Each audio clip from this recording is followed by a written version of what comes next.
আসসালামু আলাইকুম। সেই সার্ভার থেকে কিন্তু তথ্য ভেরিফাই হয়ে তারপরে অ্যাকাউন্টটা ওপেন হয়। অর্থাৎ এখানে আপনার যে নাম থাকবে, পিতার নাম, মাতার নাম, জন্ম তারিখ, এনআইডি নম্বর, এই ইনফরমেশনগুলো কিন্তু এনআইডি কার্ডের ইনফরমেশনের সাথে মিল থাকতে হবে। তাছাড়া কিন্তু অ্যাকাউন্টটি এনআইডি নাম ছাড়া অন্য নামেও কিন্তু এই অ্যাকাউন্ট করা যাবে না। এখন কথা হলো যে এই ধরনের অ্যাকাউন্টে নমিনি দেওয়া বাধ্যতামূলক কিনা। এ ধরনের অ্যাকাউন্টে কিন্তু নমিনি দেওয়া বাধ্যতামূলক না, স্কিপ করেও আপনি যেতে পারবেন। এবং এই অ্যাকাউন্টগুলো কিন্তু খোলার পর আপনি কিন্তু ব্যাংকে যেয়ে টাকাও জমা দিতে হবে না। আপনি বাসায় বসে অনলাইন ট্রান্সফার, আরটিজিএস, বিএফটিএন এর মাধ্যমেও অ্যাকাউন্টে টাকা জমা দিতে পারবেন, বা আপনি চাইলে ব্রাঞ্চে গিয়েও দিতে পারবেন। অর্থাৎ আপনি যদি ঢাকায় বসে ঢাকার কোনো ব্রাঞ্চ সিলেক্ট করেন, নিশ্চয়ই আপনার নিকটস্থ কোনো ব্রাঞ্চ সিলেক্ট করবেন। আপনি নিশ্চয়ই চট্টগ্রাম বা নর্থ বেঙ্গলের কোনো ব্রাঞ্চ সিলেক্ট করবেন না। তো চাইলে আপনি সেই ব্রাঞ্চে, বা যেহেতু আজকাল অনলাইন ফ্যাসিলিটি আছে, অন্য কোনো ব্রাঞ্চে গিয়েও টাকাটা জমা দিতে পারবেন। তবে আপনি যদি চেক বই নিতে চান বা আদার্স কোনো ফ্যাসিলিটি নিতে চান, সেক্ষেত্রে কিন্তু আপনাকে অবশ্যই ব্রাঞ্চে যেতে হবে।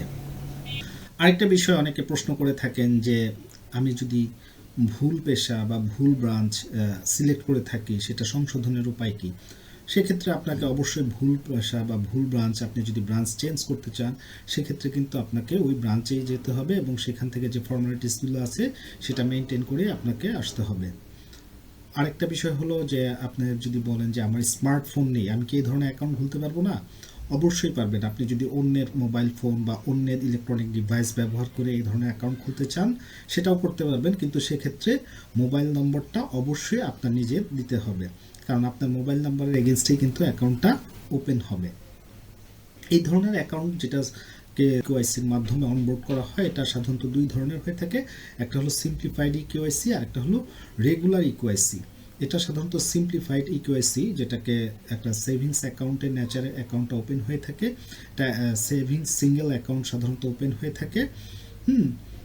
এর মধ্যে কিছু কিন্তু লিমিটেশনস আছে। একটা সেভিংস অ্যাকাউন্ট হোল্ডার যারা ব্রাঞ্চে গিয়ে অ্যাকাউন্ট ওপেন করে, তাদের যে লেনদেনের স্বাধীনতা, আর যারা ইকেওয়াইসি অ্যাপসের মাধ্যমে একটা স্মার্ট অ্যাকাউন্ট খুলবে, তাদের কিন্তু কিছু সীমাবদ্ধতা রয়েছে। যেমন ট্রানজ্যাকশন করার ক্ষেত্রে সর্বোচ্চ এককভাবে 1 লক্ষ টাকা পর্যন্ত করা যায়, এবং মাসে সর্বোচ্চ 3 লক্ষ টাকা পর্যন্ত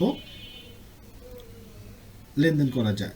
এবং আবার এটা হলো ক্যাশ লেনদেন। আর ফান্ড ট্রান্সফারের ক্ষেত্রেও কিন্তু এককভাবে 2,50,000 টাকা এবং মাসে সর্বোচ্চ 5 লক্ষ টাকা পর্যন্ত লেনদেন করা যায়। এই আজকাল অনেক ব্যাংকই এই সেবা দিয়ে থাকে। যে কোনো ব্যাংকে আপনার সুবিধা মতো যে কোনো ব্যাংকের অ্যাপস নামিয়ে আপনি অ্যাকাউন্টটা ওপেন করতে পারবেন। যেমন উল্লেখযোগ্য রয়েছে এবি ব্যাংকের এবি ডিরেক্ট অ্যাপস, সিটি ব্যাংকের সিটি টাচ, তারপরে ব্র্যাক ব্যাংকের আস্থা অ্যাপ। আপনার সুবিধা মতো এবং পছন্দ মতো যে কোনো অ্যাপ ডাউনলোড করে ঘরে বসে আপনি নিরাপদে নিশ্চিন্তে এই স্মার্ট অ্যাকাউন্ট খুলতে পারবেন এবং সেখান থেকেই লেনদেন করতে পারবেন। ভিডিওটি যদি ভালো লেগে থাকে এবং ভিডিওটি দেখে যদি আপনি বিন্দুমাত্র উপকার হন, তাহলে লাইক এবং শেয়ার করবেন, এবং ভুল ত্রুটি থাকলে কমেন্ট বক্সে জানাবেন, এবং সর্বোপরি সাবস্ক্রাইব করে আমাদের পাশে থাকবেন। আর যারা অলরেডি সাবস্ক্রাইব করেছেন তাদেরকে অসংখ্য ধন্যবাদ। সবাই ভালো থাকুন, সুস্থ থাকুন, নিরাপদ ব্যাংকিং করুন।